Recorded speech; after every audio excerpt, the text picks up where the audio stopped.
faites bien de le dire, il y a deux sortes de baux. Il y a le bail civil, qui a usage domestique, c'est-à-dire que vous allez louer la maison de quelqu'un pour y habiter avec votre famille. Et il y a le bail commercial, qui est un bail dans lequel la personne qui va solliciter le local, c'est-à-dire le preneur ou le locataire, veut exercer une activité commerciale, industrielle, artisanale ou encore professionnelle. Donc ce bail est défini à l'article 69 de l'acte uniforme sur le droit commercial général qui définit les conditions du bail. Le bail suppose qu'il y a deux parties dans un contrat qu'on appelle le contrat de bail. Il y a le locataire ou preneur qui va donc solliciter le local dans lequel il va exercer son activité professionnelle, artisanale, industrielle ou commerciale, et le propriétaire de la maison qu'on appelle le bailleur, qui en contrepartie du loyer qu'il va recevoir du locataire, va délivrer le local au preneur. Donc c'est un contrat bilatéral, c'est un contrat synallagmatique qui met en présence deux personnes, le locataire ou preneur et le bailleur. Maintenant, la nature du bail civil ou commercial dépendra de l'activité qui aura lieu dans le local. Si c'est juste pour habiter à une zone de location, le bail est civil. S'il est commercial, il est commercial si la personne qui va occuper le local va exercer une activité professionnelle, industrielle, artisanale ou commerciale. Voilà pour s'agir du bail. Mais lorsque le bail est civil ou lorsqu'il est commercial, il y a des conséquences en droit. Par exemple, si le bail est purement civil, il est plus facile, par exemple, d'évincer le locataire de cet endroit-là. S'il a commis une faute, par exemple, n'a pas payé son loyer, ou bien il a vu la maison se détériorer, ou il a mal entretenu les locaux, un simple préavis suffit pour le faire partir. Par contre, quand le bail est commercial, c'est très difficile, parce que le bailleur bénéficie de ce qu'on appelle la propriété commerciale. C'est-à-dire que s'il a déjà fait plus de 2 ans dans le local, il a presque un droit de propriété, et ce n'est pas facile de le faire partir. Pour le faire partir, il faudra lui verser d'abord une indemnité d'éviction, qui est à peu près égale au chiffre d'affaires annuel. Donc vous voyez, en faisant cela, le législateur veut protéger la clientèle et l'activité du commerçant. Voilà pourquoi le locataire commerçant est protégé par rapport au locataire civil.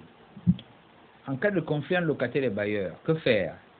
D'abord, nous sommes en matière civile. C'est une matière où les parties sont reines. Les gens peuvent s'entendre à l'amiable. Généralement, lorsqu'il y a un contrat de bail, des clauses sont introduites à la fin de ce contrat prévoyant le règlement des conflits. Donc les parties peuvent régler ça à l'amiable. Par contre, si cela n'est pas possible, la loi prévoit dans ce cas qu'on aille devant les tribunaux. Si c'est un bail civil, on ira devant le tribunal civil. Si c'est un bail commercial, on ira devant le tribunal commercial. Donc ici, on va recourir au juge. On va recourir au juge qui va lire la loi et, si vous voulez, va trancher en faveur de tel ou de tel autre. Et des sanctions seront des sanctions civiles, parce que ici on n'a pas matière pénale. Il n'y a pas de peine d'amende ou d'emprisonnement, non. Celui qui va perdre le procès sera condamné à payer l'autre, comment on appelle ça, des dommages et intérêts.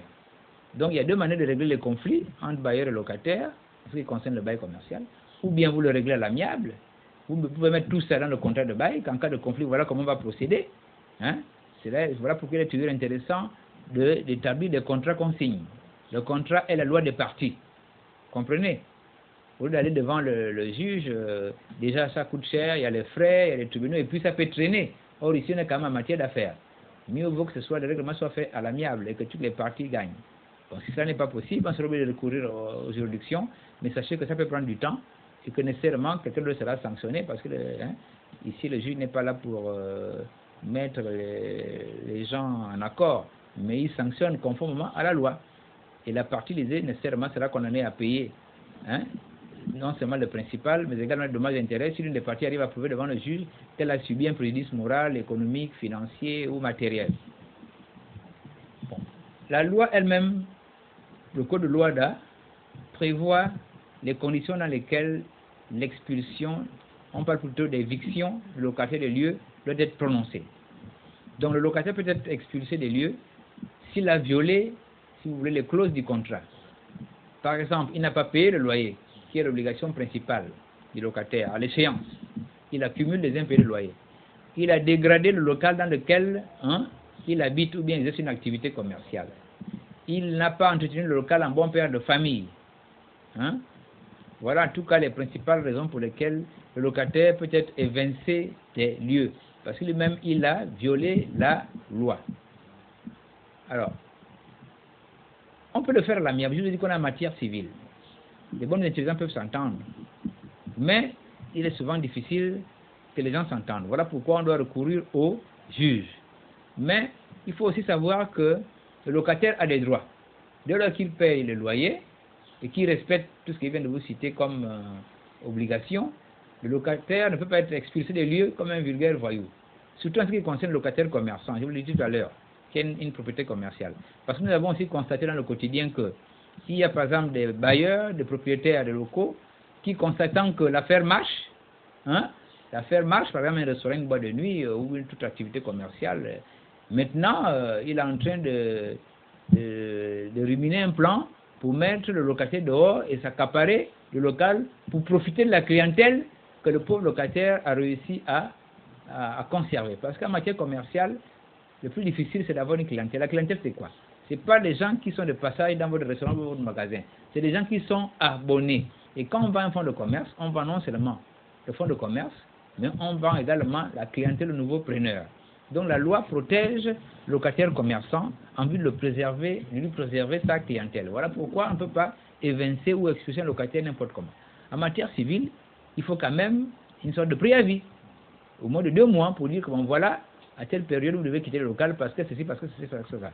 Je vais reconstruire, la maison est vieille, ou plus exactement, bon, ça fait 2 mois de loyer impayé, vous devez partir.